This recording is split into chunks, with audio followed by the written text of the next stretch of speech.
we can't say की ना फक्त घाटीच चोऱ्यो करता, फक्त घाटीच रेप करता, फक्त घाटीच मर्डर करता.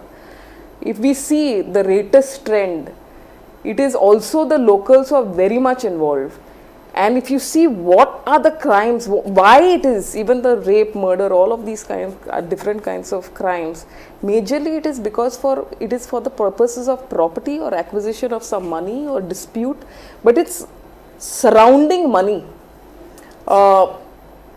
So when we have a situation like this wherein money has become such a big criteria for committing crimes, we as a society, I think any society, need to really introspect the kind of leadership that we are electing, one, the kind of things that we are giving importance to.